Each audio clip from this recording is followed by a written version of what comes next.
WHO ने वारंवार warning दिली होती की सेकंड वेव्ह येणार आहे। त्याचा सगळा अभ्यास करून महाराष्ट्र शासनाचं हेल्थ डिपार्टमेंट जे आहे त्यांनी शासनाला विचारलं न विचारलं याचा अजून खुलासा होत नाही आहे, पण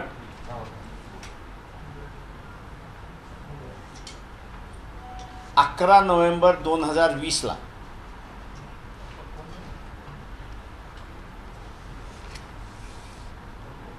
हेल्थ डिपार्टमेंटच्या वतीने महाराष्ट्र शासन आणि जिल्हा स्तरावरती सेकंड वेव्ह येणार आहे आणि मोर ऑर लेस त्यांनी असणारा त्याचा अंदाजही दिला होता की कडक उन्हाळा सुरुवात झाला म्हणजे एप्रिल आणि मे अशा स्वरूपामध्ये येण्याची ऑल पॉसिबिलिटी आहे। ती वेव्ह आलेली आपल्याला आत्ता असणारं या ठिकाणी दिसते। त्यांनी त्याच्यामध्ये अजूनही एक सूचना केली होती, जे काही इन्फ्रास्ट्रक्चर उभं राहिलेलं आहे हे उभं राहिलेलं इन्फ्रास्ट्रक्चर डिसमॅन्टल करू नये, त्याला डिस्कार्ड करू नये। ज्यावेळेस सेकंड वेव्ह येईल त्यावेळेस याची आपल्याला गरज लागेल, परंतु महाराष्ट्र शासनाने दुर्दैव मी असं म्हणेन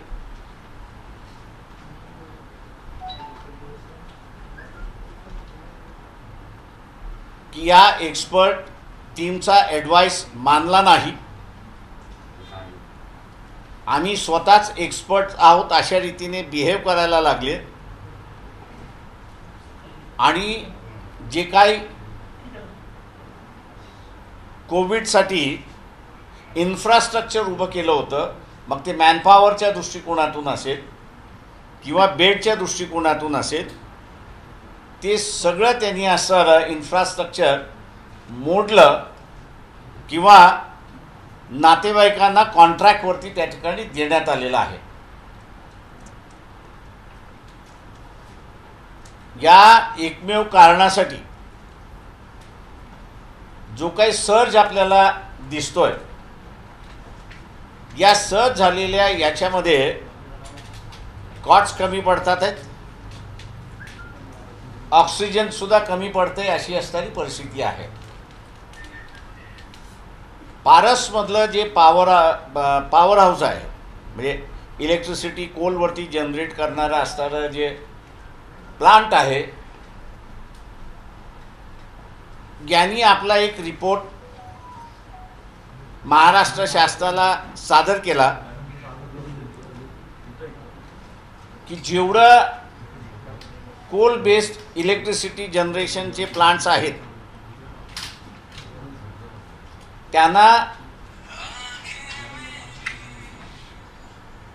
त्यांना जर असणारं ऑक्सिजन प्युरिफाय करणारे इन्स्ट्रुमेंट्स हे जर प्रोव्हाइड केले, पारसचं जसं आहे भुसावळचं आहे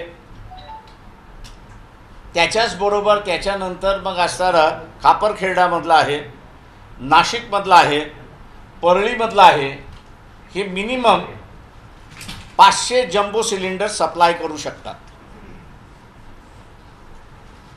दुर्दैव आहे की अजित पवार यांनी असताना काल महाराष्ट्र शासन रेमडेसिवीर इम्पोर्ट करणार म्हणून सांगितलं। मी दुर्दैव याच्यासाठी म्हणतोय की महाराष्ट्र शासनाला इम्पोर्ट एक्सपोर्ट करण्याचा अधिकारच नाही। त्याच्यामुळे त्यांनी कुठल्या जोरावरती म्हटलं याचा अजून खुलासा आलेला नाही। महाराष्ट्र शासनाने टेंडर जरी फ्लोट केले तरी ते पेमेंट करण्यासाठी डॉलर तुमच्याकडे कुठे आहे किंवा फॉरेन एक्सचेंज कुठे आहे, महाराष्ट्र शासनाला फक्त इंडियन करन्सीमध्ये डील करता येतं, त्याच्या व्यतिरिक्त कुठल्याही करन्सीमध्ये डील करण्याचा अधिकार नाही। व्हर्च्युअली असं दिसतंय की अजित पवार असणारा डिफॅक्टो मुख्यमंत्री आहेत आणि म्हणून मला त्यांचं असणारं आव्हान करायचं आहे की WHO रिपोर्टप्रमाणे असणारा अधिक एक वेव येण्याची ऑल पॉसिबिलिटी आहे. आणि अशा ह्याच्यामध्ये आपण असणारा फक्त जे काही SOPs काढलेले आहेत हे सगळे SOPs क्युअर्ड SOP म्हणून असं त्याला मी संबोधतो. म्हणजे त्याला क्युअर करणं ह्या संदर्भातलं असणारं आहे. परंतु प्रिव्हेंटिव्ह ह्या स्वरूपामधलं जे असलं पाहिजे ते प्रिव्हेंटिव्ह या ठिकाणी दिसत नाही.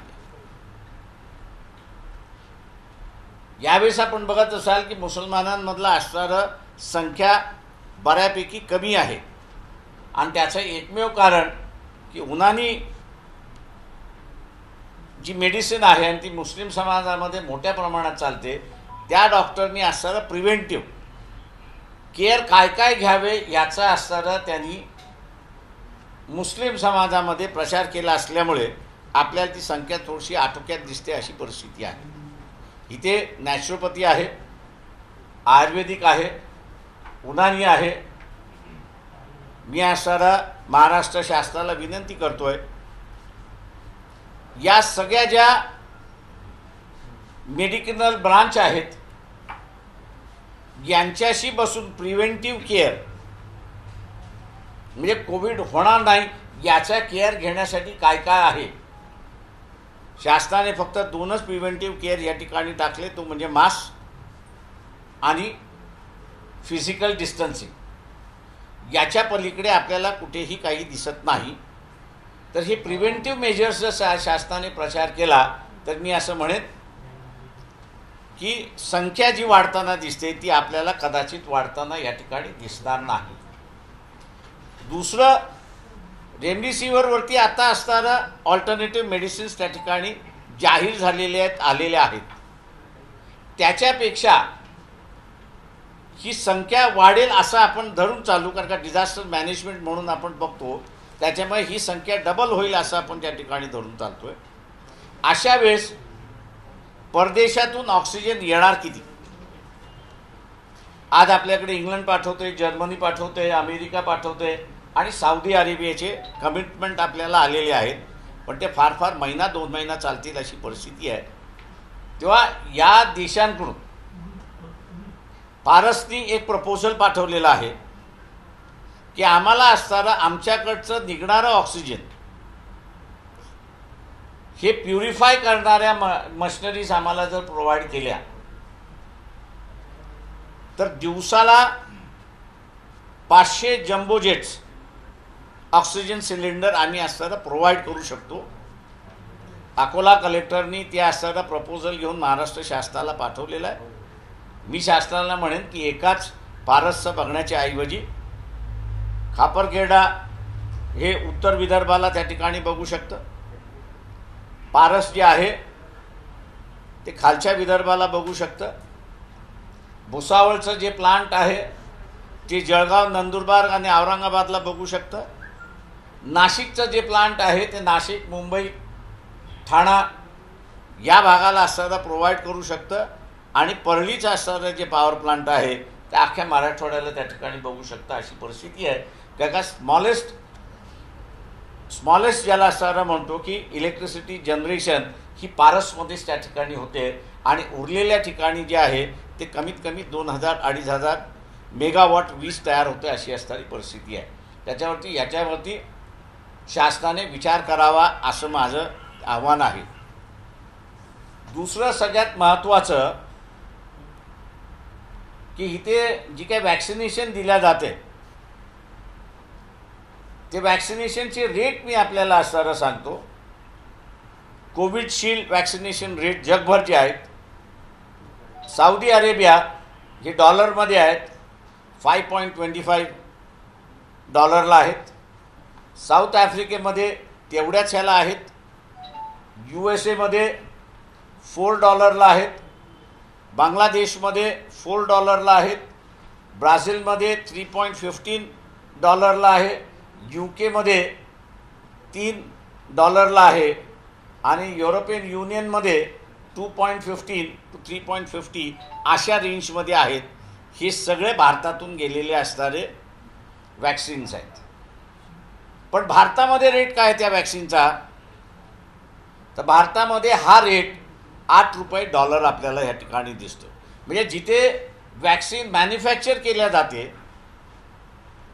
त्या देशामधल्या राहणाऱ्या लोकांना $8 ती वॅक्सिनेशन विकत घ्यावी लागते किंवा सरकारला विकत घ्यावी लागते.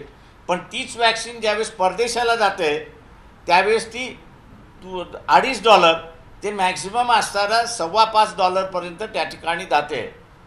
ही असणारी भारतीय जनतेची असणारी लूट आहे असं मी त्या ठिकाणी मानतोय. शासनाने याच्याबद्दल ताबडतोब निर्णय घ्यावा. केंद्र शासनाला असणारं लस जी आहे ही ₹150 प्रोव्हाइड केल्या जाते. तोच रेट युनिव्हर्सल असला पाहिजे ही वंचित बहुजन आघाडीची मागणी आहे. आम्ही शासनाला आठवड्याभराचा असणारा वेळ देतोय. कोविड असेल हे लक्षात घेऊन शासनाला आम्ही वॉर्निंग देतोय की जिल्ह्यामध्ये आम्ही धरणं ह्या प्रश्नावर धरणं या रेटवरती धरल्याशिवाय राहणार नाही हे लक्षात घ्या. त्याच्याचबरोबर तिसरं आहे की शासनाने आत्तापासूनच तयारी केली पाहिजे की बेड्स मुबलक प्रमाणात तिथे असणारं उपलब्ध होतील. हॉस्टेल्स आहेत त्यांचं एक्विजिशन करण्यात यावं. काही ठिकाणी प्रायव्हेट राहण्याच्या असणारे हॉस्टेल्स बांधलेले आहेत तेही त्यांनी असणारं ताब्यामध्ये त्या ठिकाणी घेण्यात यावं. आणि जिथे ह्या दोन्ही गोष्टी नसतील तिथे जे प्रायव्हेट हॉस्पिटल्स आहेत प्रायव्हेट हॉटेल्स आहेत आणि ज्यांचे रूम्स आहेत ते त्यांनी असणारं घेतले पाहिजेत असं मी त्या ठिकाणी आव्हान करतो. तिसरं जे होम क्वारंटाईनची जी सिस्टम आणलेली आहे काही प्रमाणात ही जी संख्या वाढलेली आहे त्याचं होम क्वारंटाईनसुद्धा कारण आहे असं मी त्या ठिकाणी मानतो. आपल्या इथे अजून इंग्लंडसारखी किंवा अमेरिकेसारखी सिस्टम आली नाही की प्रत्येकाला सेपरेट रूम. तेव्हा एकदा एकाला लागण झाली तर ती त्या कुटुंबामध्ये त्याला वेगळं काढलं नाही तर त्यालाही कोविड होतो असं आपण त्या ठिकाणी पाहतोय. आणि म्हणून पुन्हा होम क्वारंटाईनच्या ऐवजी त्याला असणारं पब्लिक प्लेसेसमध्ये म्हणजे पब्लिक प्लेसेस एक्वायर्ड करून त्याला क्वारंटाईन केलं तर मागच्यासारखा असणारा हा कोविडवरचा विजय आपल्याला त्या ठिकाणी मिळवता येईल. शेवटची गोष्ट या ठिकाणी की प्राईम मिनिस्टर फंड केअर यामध्ये आपण सगळ्यांनी डोनेट केलेला आहे. दुर्दैवाने ज्या पद्धतीने हायकोर्ट काम करत आहे त्या पद्धतीने सुप्रीम कोर्ट काम करत नाही आहे. या संदर्भातली एक याचिका सुप्रीम कोर्टमध्ये दाखल झाली होती की किती निधी जमा झाला आहे त्याचा असणारा खुलासा व्हावा. परंतु दुर्दैवाने सुप्रीम कोर्टाने ती एंटरटेन केली नाही, खारिज करून टाकली. म्हणून किती पैसा आला किती आला नाही असं त्या ठिकाणी दिसतंय. माझ्या माहितीप्रमाणे मोर दॅन 1000 करोड त्या फंडमध्ये त्या ठिकाणी आलेत असं आम्ही त्या ठिकाणी मानतोय. कालच पंतप्रधानाने घोषणा केली की आम्ही त्याच्यामध्ये याच्यासाठी वापरणार आहोत.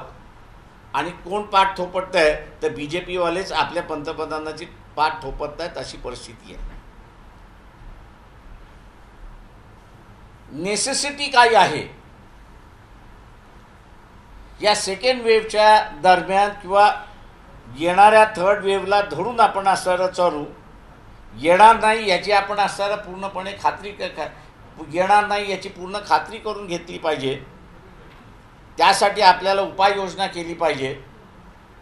तो निधी त्याच्यासाठी वापर केला पाहिजे. पण पंतप्रधानाकडून आज तो निधी वापरला जात नाही तर पंतप्रधानाची प्रायोरिटी काय होती तर बंगालमध्ये ममता बॅनर्जीला आणि TMCला हरवणं ही त्यांची असणारी प्रायोरिटी होती. कुठल्याही पंतप्रधानाने राज्याच्या निवडणुकीमध्ये कधीही इंटरेस्ट घेतला नाही. 1 किंवा 2 ठिकाणी गेले पण प्राईम मिनिस्टर नरेंद्र मोदी आणि अमित शाह होम मिनिस्टर दोघं मिळून 294 सभा या त्यांनी वेस्ट बेंगॉलमध्ये घेतल्यात अशी असणारी परिस्थिती आहे. कोविड ज्यावेळेस इथे वाढत होतं त्यावेळेस पंतप्रधान हा नीरोसारखा वागत होता, रोम जळतंय आणि नीरो आपला व्हायोलिन बसला होता तशा रीतीने इथे माणसं मरतात आहेत आणि मोदी यांचं असणारं सगळं लक्ष वेस्ट बेंगॉलला TMCला हरवणं होतं अशी परिस्थिती आहे. एक गोष्ट चांगली आहे त्याच्यामध्ये की आम्ही अपेक्षा करतोय की TMCने पुन्हा त्या ठिकाणी गव्हर्नमेंट फॉर्म करावं आणि पंतप्रधान आणि होम मिनिस्टर यांनी ज्या बैठकी घेतलेली सभा घेतलेली आहेत त्याला चोख उत्तर द्यावं असं आम्ही आव्हान त्या ठिकाणी करतो आहोत. एकंदरीत मी असं म्हणेन की राज्याचं सरकार आणि केंद्राचं सरकार हे दोघंही क्रिमिनल नेग्लिजन्स खाली येतात. ज्या दक्षता घेतल्या पाहिजेत केंद्राने घेतल्या नाही, राज्याने घेतल्या नाहीत म्हणून महाराष्ट्रामध्ये 4 माणसं कोविडमुळे रस्त्यावरती मिळाली अशी परिस्थिती आहे. शासनाला माझं आव्हान आहे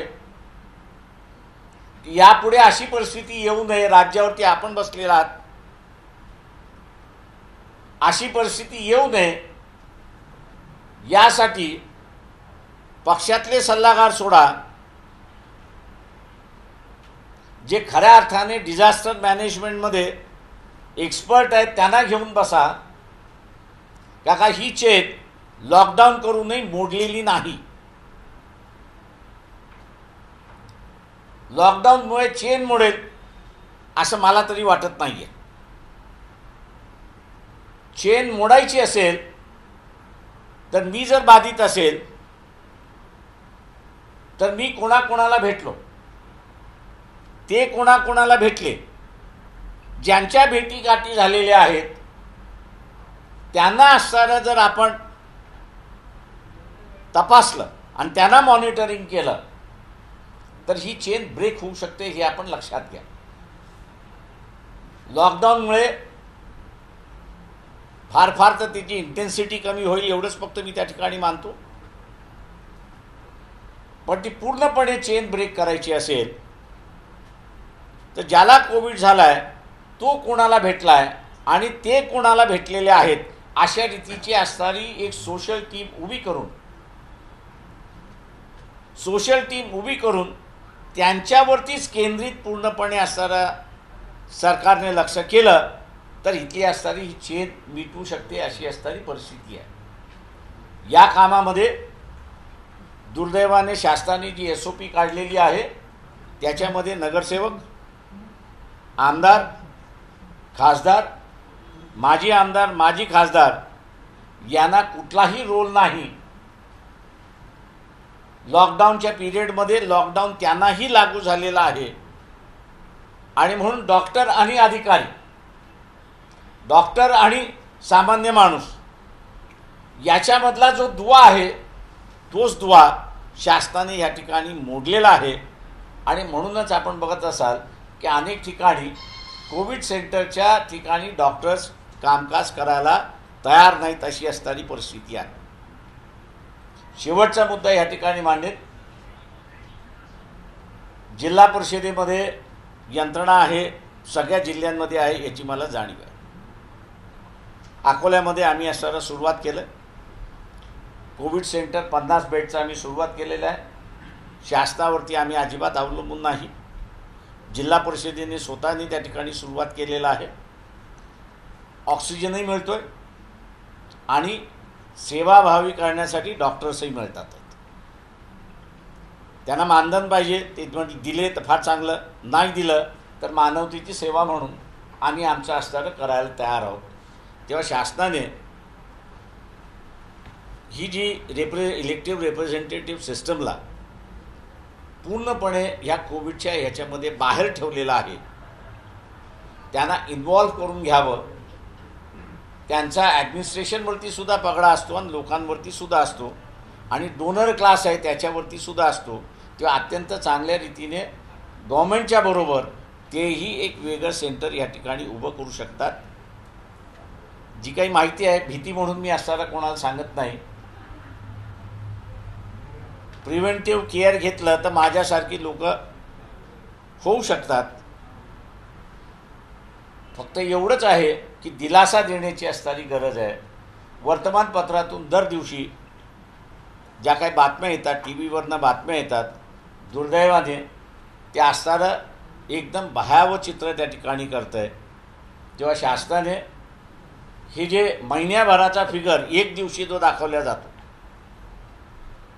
आज पुणे जिल्ह्यामध्ये 60,000 पेशंट सापडले. आता एका दिवसामध्ये 60,000 पेशंट असं धरलं, मी 30 दिवसामध्ये काउंट करत होतो, तर रफली 18 लाख पेशंट इफेक्टिव्ह झाले असं मी त्या ठिकाणी मानतो. पुणे जिल्ह्याची पॉप्युलेशन ही असणारी 80 लाखाच्या आसपास आहे. म्हणजे अर्धी पॉप्युलेशन कोविडने आजारी आहे असंच आपण जे चित्र उभं करतो आहे. त्याच्यापेक्षा दुर्दैवाने मी शासनाला म्हणणार आहे की प्रत्येक जिल्ह्याची दर दिवसाची पेशंटची जी लिस्ट आहे त्याची एक वेगळी, त्याच्यामध्ये जुने ॲड करू नका अशी असणारी परिस्थिती आहे. काय का कुठल्याही जिल्ह्यामध्ये आजच्या क्षणाला आपण असताना गेलो तर 20,000पासून ते असणारं 80,000पर्यंत इफेक्टिव्ह पेशंट्स 14 दिवसाच्या कालावधीमध्ये आहेत. शासनाने ठरवलं तर ह्या सगळ्या पेशंटना आणि येणाऱ्या नव्या पेशंटला सोयी त्या ठिकाणी करून देऊ शकतात. फक्त एवढंच आहे की अधिकाऱ्याला मोकळा हात द्यावा अशीच माझी त्यांना विनंती आहे. आपण विचारा. तुम्ही अजित पवारांना डिफॅक्ट मंत्री म्हटलंय. अजित पवारांना डिफॅक्ट मंत्री असं म्हटलंय तुम्ही. मुख्यमंत्री तेच मला दिसतात आहेत. मला मुख्यमंत्री कुठं दिसतच नाही आहे. दुर्दैवाने काही महत्त्वाच्या गोष्टी जाहीर करायच्या असतील तर अजित पवारच जाहीर करतात आहेत. अर्थमंत्री सीतारामन यांचे पती परकाला प्रभाकर यांनी आज म्हटले की मोदी सरकार खरे रुग्णांचे आकडे लपवत आहे आणि हेडलाईन मॅनेजमेंटमध्येच ते व्यस्त आहे ना. खरं माझं म्हणणं असं आहे, बेसिकली आज जर अनेक पेशंट्स असे आहेत, अनेक व्यक्ती अशी आहेत की ज्यांना कोविड होऊन गेला, कळलाही नाही आहे. मला आता फक्त जे माझ्या दृष्टिकोनातून जो पेशंट वाढतो आहे त्याची तुम्ही अगोदरपासून सुरुवात करा ना. आता पुणे जिल्ह्यामध्ये आपण बघितलं तर 20,000 पेशंट दर दिवशी निघतात. 14 दिवसाचं आपण असं क्वारंटाईन करण्याचं आपण ठरवलं त्याचं. तर 20,000ला किती आपल्याला लागतात मल्टिप्लाय करायला पाहिजे. This is the first stage. Second स्टेजमधनं त्याच्यामध्ये कमी होतो, थर्ड स्टेजमधनं कमी होतो, फोर्थ स्टेजमधनं कमी होतो. आणि सायमल्टेनियसली मी जसं म्हणालो आहे की तुम्ही असणारा, कारण मी हे एक्सपेरिमेंट करून बसलो आहे आणि म्हणून बोलतो आहे. आज अकोल्यामधला असणारा आकडेवारी आपल्याला कमी दिसते. त्याचं कारण कलेक्टर, मी, तिथले असणारे आमदार आणि तिथले अधिकारी यांनी बसून आम्ही असणारा तो प्लॅन केला की एक सोशल टीम उभी केली की जी जाऊन मला झालं आहे, माझे नातेवाईक कोण आहेत, माझी मित्रमंडळी कोण आहेत, मी कोणाला भेटलो आहे, त्याची एक यादी करून आम्ही असणारा सिटी कमिशनरला देतो. तो जाऊन सगळ्यांना चेक करतो आणि तो मॉनिटर करतो. त्याच्यामुळे संख्या कमी आहे. ही सिस्टम सगळ्या जिल्ह्यामध्ये होऊ शकते. सर, जर्मनी, स्पेन, युरोप आणि अमेरिकेचे डॉक्टर सांगतात की कोविड-19 ही नियोजित साथ आहे, ते गुन्हेगारी स्वरूपाचं कारस्थान आहे असं म्हटलं जातं. आता मी पोलीस खात्यात नाही काम करत, त्याच्यामुळे मला काही सांगता येणार प्रिव्हेंटिव्ह संदर्भात आणखी शासनाने जनजागृती केली पाहिजे. त्या संदर्भात आणखी तुमच्याकडे काय आहे? आयुर्वेदिकवाल्यांशी बोललो तर ते म्हटले बॉडी इम्युन सिस्टम तुम्ही वाढवली पाहिजे. बॉडी इम्युन सिस्टम वाढवायची असेल तर त्यांना असं म्हटलं गोळ्या बिळ्या आहेत का काही, ते म्हटले काही नाही, घरगुती औषध आहे. त्याच्यानंतर उन्हानी जे आहेत त्यांनी असणारं सुरुवात केलं आहे मुस्लिम समाजामध्ये, कारण का त्यांच्या इतर ठिकाणी त्या उन्हानीवाल्याला कोणी विचारतच नाही. तिसरं आहे हे नॅचरोपॅथीवाले जे आहेत. या नॅचरोपॅथीवाल्यांचं सुद्धा म्हणणं तीच आलं आहे की बॉडी सिस्टम तुम्ही असं इन्हान्स केली स्वतःची आणि ते करणं पॉसिबल आहे ते म्हटलं. याचा असणारा प्रचार अजून आपल्याकडे किंवा त्याचा SOP अजून झालेला नाही. प्रिव्हेंटिव्ह SOP आपल्याकडे काहीच नाही किंवा प्रिव्हेंटिव्हच्या दृष्टिकोनातून ह्या डिझास्टर मॅनेजमेंटची जी कमिटी आहे त्यांनीसुद्धा काही बैठका घेतल्यात का असंही कुठे दिसत नाही. आता आपल्या महाराष्ट्रात बरेच प्रिव्हेंटिव्ह असेल, इम्युनिटी बुस्टर आणि क्युरेटिव्ह या तिन्ही गोष्टी एकत्र असणाऱ्या आयुर्वेदाचं खूप चांगल्या पद्धतीने आपल्या भारतीय संस्कृतीचं पण ज्ञान आहे, पण त्याचा वापर ॲलोपॅथी सोबत का केला जात नाही? आता हे सरकारने म्हणतो मी मागणी करतोय त्याच्यामध्ये की प्रिव्हेंटिव्ह मेजर्सचा तुम्ही आता प्रचार करायला सुरुवात करा. राज्यामधील सत्ताधाऱ्यांमध्ये वेगवेगळे मतप्रवाह दिसत आहेत. लसीकरण मोफत करण्यावरनं नवाब मलिकांनी सांगून टाकलं की राज्यात मोफत लस दिली जाईल, मात्र तशा पद्धतीची कुठली चर्चाच झाली नाही. आता वेगवेगळ्या पद्धतीच्या प्रतिक्रिया येत आहेत. तुम्ही कसं बघता या सगळ्या गोंधळाकडे? ट्विटही झालं होतं ते, नंतर लगेच ट्विट डिलीट पण झालं या संदर्भात. ते माझं सरळ म्हणणं आहे की मी आज असताना तुम्हाला रेट सांगितला की भारतातून ज्या लसी इतर देशामध्ये गेल्या त्यांचा रेट काय आणि भारतामध्ये जी लस तयार होते त्याचा रेट काय, याला सर्वस्वी ब्लेम मी असं प्राईम मिनिस्टरला देतोय. त्यांनी सिरम इन्स्टिट्यूशनला येऊन त्या इन्स्टिट्यूशनला एक असणारा कोणी व्यसन घालू शकणार नाही अशा स्थितीमध्ये आणून बसवलेलं आहे. आणि म्हणून रेट आपल्याला दिसतोय की केंद्र शासनाला एक आणि सामान्य लोकांना असताना ज्यावेळेस विकल्या जाते त्यावेळेस 1200ने विकल्या जाते. जर गव्हर्नमेंटला 150 रुपयाने देणं त्यांना परवडत असेल तर मग तोच रेट सामान्य माणसाला का दिला जात नाही? मग त्याच्यावरती मुख्यमंत्री का बोलत नाही आहेत? त्याच्यावरती मग अजित पवार का बोलत नाही आहेत? त्याच्यावरती मग पंतप्रधान का बोलत नाही? त्याच्यावरती मग असणारा होम मिनिस्टर का बोलत नाही? मग याच्यामध्ये सुद्धा सर्वसामान्य माणसाचं ओपिनियन हेच होतं की टक्केवारी असली पाहिजे, त्याच्याशिवाय हा डिफरन्स ऑफ रेट असणार नाही. राजकारण रंगतंय, जे देवेंद्र फडणवीसांना जमते ते इतरांना जमत नाही असं होते. परंतु सर्वसामान्य लोकांना औषध ते मिळत नाही, ब्लॅकने विकत घ्यावं लागते. ते प्रश्न असा आहे त्याच्यामध्ये की जो काही स्टॉक होता तो बाहेर जाणार होता. पोलीसवाले आम्हाला सांगतात तर आम्ही तो बाहेर जाणारा थांबवला आणि लीडर ऑफ दी ऑपोजिशन ज्यांना आम्ही पकडलं त्यांना सोडवण्यासाठी आले होते. आता त्याच्यातलं तथ्य काय, हे बाहेर कधी पडणारच नाही. म्हणजे जसं मुकेश अंबानीच्या समोर घरामध्ये जिलेटिन सापडला, हा बाजूला गेला, वझे मेन आला, पण तो जिलेटिन ठेवल्या का होत्या? इथली इकॉनॉमी डिस्टर्ब करायची होती. याच्यामध्ये लोकांना भेटत नाही रेमडेसिवीर, 30,000 रुपयाला विकत घ्यावं लागतं आणि सरकारचा फ्रेश वाटतं. ते प्रश्न असा आहे त्याच्यामध्ये गव्हर्नमेंटनी एक व्हाईट पेपर काढणं गरजेचं आहे की तुम्ही हे किती एक्सपोर्ट करताय. तर काही लोकप्रतिनिधी हे स्वतःच्या खर्चाने खासगी विमानातून रेमडेसिवीर आणून जनतेला उपलब्ध करून देतात. एकीकडे आपण म्हणतो की त्याला एक सेंट्रलाइज सिस्टीम हवी, दुसरीकडे लोकप्रतिनिधी म्हणतात की कारवाई झाली तरी मी वाटणार. कसं बघता तुम्ही याच्याकडे? प्रश्न असा एक लक्षात घ्या की मानवतेचा इश्यू आता जसा माया मतदारसंघापुरते बघा, कलेक्टरला आणि COना विश्वासात घेऊन आम्ही असं कोविड सेंटर सुरुवात केलं. गव्हर्मेंट पुढे येतच नव्हतं. मग तिथे ऑक्सिजन लागतं, त्याच्यानंतर ते हवेतून हे संपलं तर हवेतून असणारं ऑक्सिजन निर्माण करणारं मशीन आहे, 2-2.5 तास चालते. ते मग असणारं डोनर ह्याच्यात आम्ही सरळ म्हटलं की तुम्ही चालू करायला तयार आहात, आम्ही सगळं तुम्हाला आणून देतो. शेवटी असं आहे की तिथला माणूस जगला पाहिजे, त्याचा कन्सर्न ते त्याच्या माणसाशी आहे. त्याच्यामुळे तो म्हणतो गव्हर्नमेंट तुम्हाला जेलमध्ये टाकणार टाक, मी ताब्यामध्ये घेणार आणि सुरुवात करणार. त्याच्यामध्ये त्यांनी काही गुन्हा केला असं मी मानणार नाही. इथे गव्हर्नमेंटचं प्रचंड मोठं फेल्युअर आहे.